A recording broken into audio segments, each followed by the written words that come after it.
소장님도 말씀 주셨지만 맥킨지가 글로벌 컨설팅 업체죠. 맥킨지에서도 최근에 상속세 또 증여세 부담들이 코리아 디스카운트의 한 요인이다라고 지적을 하기도 했는데 이런 기업들의 상황들을 봐줘야 되고 우리가 이해를 해야 되는 상황으로 좀 보여지십니까? 저는 좀 생각이 다른데요. 다르세요? 일단 네. 이제 맥켄지 컴퍼니에서 나온 보고서를 저도 잠시 보긴 했는데 논문 수준도 아니고 이제 보고 약간 이제 지나가면서 이제 언급하는 수준인데 사실 의견 이제 정도군요.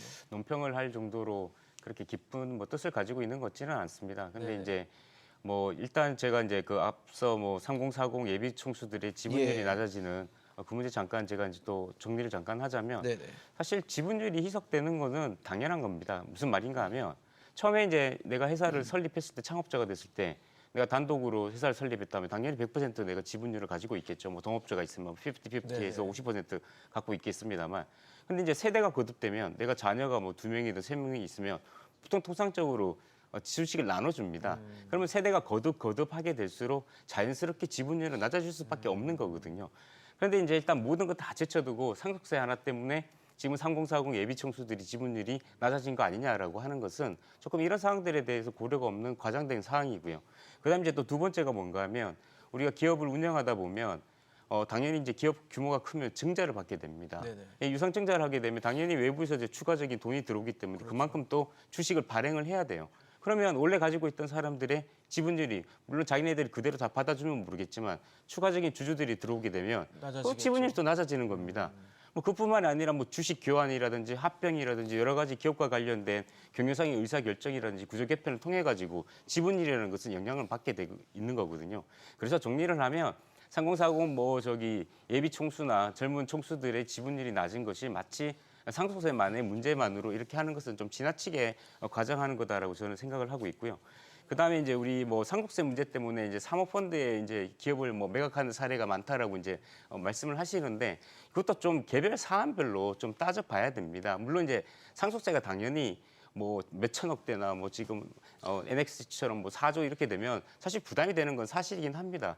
근데 우리가 이제 많이 지금 언급하고 있는 예를 들어서 아까 이제 자료 한 번에도 나왔습니다만 한샘 같은 경우에는 지금 조금 이게 생각이 좀 사안이 다른 게 뭔가 하면 그 한샘 이제 그 창립자인 조천걸 명예회장이 처음부터 이제 자녀들에게 경영에 일선에 참여시키지 않았었습니다.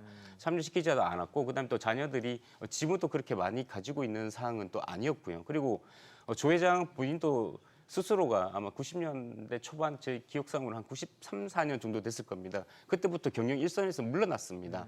그래서 이제 소위 이제 전문 경영인을 둬가지고 우리가 경영과 소유가 분리되는 체제로 그렇게 됐었습니다. 그래서 조 명예회장 같은 경우에 어쨌든 간에 본인이 스스로 경영 일선에서 물러나기도 했고 또 자녀에게 적극적으로 경영에 참여시키지 않았기 때문에 여러 가지 사정을 고려해가지고 이제 한샘이라는 그 사모펀드에 매각된 것이 상속세 이것 때문에 한샘이 사모펀드에 넘어갔어라고 이렇게 딱 이렇게 단정 짓는 것은 좀 어렵다라고 이렇게 말씀드릴 수 있습니다. 근데 지금 상속세 부담으로 말씀 주시는 것 중에는 아까 말씀 주신 이중과세 문제도 있고 다른 나라에 비해서 우리나라가 너무 과도하다라는 의견들은 있잖아요. 이건 어떻게 보십니까? 사실 이제 이중과세 제가 이제 언론을 통해서 이중과세 문제도 굉장히 많이 하고 이야기하고 있고 저 또 이중과세와 관련된 좀 논문도 쓴 것도 있어가지고 사실 할 말은 많습니다. 할 말은 많은데 이제 간략하게 좀 말씀을 드리면 사실 이 이중과세는 상속세 문제뿐만이 아니라 세금 전반에 있어서 마치 하나의 정말 확고한 확립된 원칙으로 이제 말씀하시는 분들이 많은데 그 원죄가 누구한테 있는가 하면 헌법재판소에 있습니다.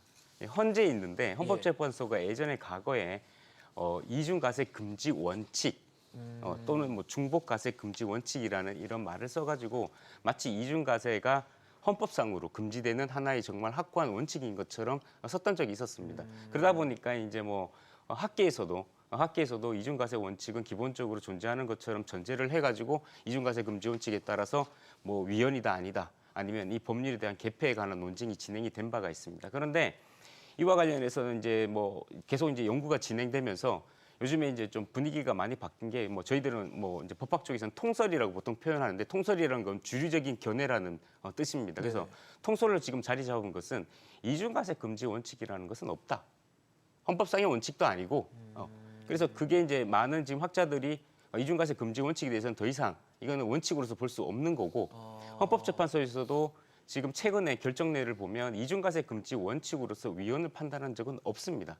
다만 우리가 이제 이야기할 수 있는 거는 이중과세를 하는 그런 조세 체계가 좋은 세금이냐 나쁜 세금이냐라는 이야기는 할 수 있습니다. 근데 이중과세니까 이 세법은 없애야 돼. 규정은 위헌이야, 없애야 돼, 폐지해야 그건 돼, 아니라는 삭제해야 돼. 말씀이시죠? 그건 아니라는 겁니다. 그러면 이제 좋은 세금이냐 나쁜 세금이냐라는 점으로 논점이 옮겨가야 되는 예. 거고요. 그런데 이중과세라는 것은 상존하는 겁니다. 무슨 말인가 하면 우리 진행자분도 아시겠지만 우리가 돈을 벌면 근로소득세 냅니다. 내죠. 소득세 냅니다. 근데 그 내고 난 남은 돈 가지고 내가 가서 소비를 한다. 네. 뭐 빵을 사 먹는다. 뭐 음식을 사 먹는다. 그럼 또 부가가치 소비세를 냅니다. 네네. 또 남은 돈을 가지고 내가 뭐 차를 사거나 집을 삽니다. 그럼 취득세 내고요. 보유세 내고요. 이게 이중과세, 삼중과세, 사중과세라는 거죠. 그러니까 이게 뭔가 하면 네네. 기본적인 오늘날의 모든 조세 체계가 기본적으로 소득에 대해서 과세하는 그 기준을 잡고 있지만 그 소득으로서 과세를 하게 되면 사실 완벽한 그 소득 포착이 어렵습니다. 그러다 보니까 이제 부차적으로 소비라든지 재산에 관해서 과세하는 네, 그런 추가적인 체계를 과세가 지금 있으니. 우리나라도 채택하고 있고 전 세계적으로 다 똑같이 그렇게 채택하고 거의 대부분 다 그렇게 채택하고 있는 겁니다.